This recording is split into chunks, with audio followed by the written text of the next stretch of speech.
യോഗി വന്നിട്ട് ഫസീലയുടെ അടുത്ത് ചോദിക്കുകയാണ് ഈ കരിക്കിന് എത്രയാണെന്ന്. അപ്പോൾ ഫസീല പറഞ്ഞു ഇതിന് 60 രൂപയെന്ന്. അപ്പോൾ യോഗി പറഞ്ഞു ഞാൻ 30 രൂപ തരാമെന്ന്. അപ്പോൾ ഫസീല പറഞ്ഞു 30 രൂപയ്ക്കൊന്നും എനിക്ക് മുതലാവത്തില്ല, എനിക്ക് 55 രൂപയ്ക്കാണ് ഇത് കിട്ടുന്നത്, 5 രൂപ മാത്രമാണ് എനിക്ക് ലാഭമെന്ന്, എനിക്ക് ഇതിൻ്റെ ഒരു തേങ്ങയും വേണ്ടെന്ന് പറഞ്ഞിട്ട് യോഗി വേറൊരു കടയിലേക്ക് പോയിട്ട് റേറ്റ് ചോദിച്ചപ്പോൾ ആ പെൺകുട്ടി 70 രൂപ എന്ന് പറഞ്ഞു. അപ്പോൾ യോഗി പറഞ്ഞു അപ്പുറത്തെ കടയിൽ 60 ആണല്ലോ എന്ന്. അപ്പോൾ ആ പെൺകുട്ടി പറഞ്ഞു അങ്ങനെയാണെങ്കിൽ 60 രൂപയ്ക്ക് എടുത്തോളൂ. അപ്പോൾ യോഗി പറഞ്ഞു ഞാൻ 30 രൂപയ്ക്ക് എടുത്തോളാമെന്ന്. അപ്പോൾ ആ പെൺകുട്ടി പറഞ്ഞു ചേട്ടൻ പറയുന്ന കാശൊന്നും എനിക്ക് തരാൻ പറ്റില്ലെന്ന്. യോഗി ആ കരിക്ക് അവിടെ ദേഷ്യത്തോടെ വെക്കുകയും അവിടെ നിന്ന് നേരെ ഒരു ഷോപ്പിലേക്ക് പോയി ഒരു കൂൾ ഡ്രിങ്ക്സ് മേടിച്ചിട്ട് വന്നപ്പോഴാണ് ഫസീല യോഗിനെ വിളിച്ചിട്ട് പറയുന്നത് ഈ ബോട്ടിലിന് എത്രയായെന്ന്. അപ്പോൾ യോഗി പറഞ്ഞു 30 രൂപയെന്ന്. അപ്പോൾ ഫസീല ചോദിച്ചു എന്തുകൊണ്ടാണ് 30 രൂപയുടെ സാധനം ചേട്ടൻ 25 രൂപയ്ക്ക് അവിടെ നിന്ന് മേടിക്കാത്തതെന്ന്. അപ്പോൾ അദ്ദേഹം പറഞ്ഞു ഈ ബോട്ടിലകത്ത് 30 രൂപ എഴുതിയിട്ടുണ്ട്, ഇതൊന്നും ആരും കുറച്ച് തരത്തില്ല, ഇത് വലിയൊരു കമ്പനിയാണെന്ന്. അപ്പോൾ ഫസീല പറഞ്ഞു വലിയ കമ്പനിക്കാർ എത്ര രൂപ വെച്ചാലും നിങ്ങൾക്ക് അതിൽ നിന്നും ഒരു 5 രൂപ കുറച്ച് മേടിക്കാൻ സാധിക്കില്ലല്ലോ, പിന്നെ എന്തിനാണ് ഞങ്ങളെപ്പോലെയുള്ള പാവപ്പെട്ട കച്ചവടക്കാരിൽ നിന്ന് നിങ്ങൾ ചുളു വിലയ്ക്ക് മേടിക്കാൻ നോക്കുന്നത്?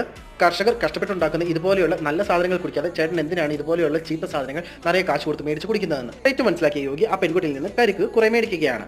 കഷ്ടപ്പെടുന്ന കർഷകർക്ക് വേണ്ടിയല്ലേ നമ്മൾ കാശ് ചെലവാക്കേണ്ടത്? നിങ്ങളുടെ അഭിപ്രായം എനിക്ക് കമന്റ് അറിയിക്കുക.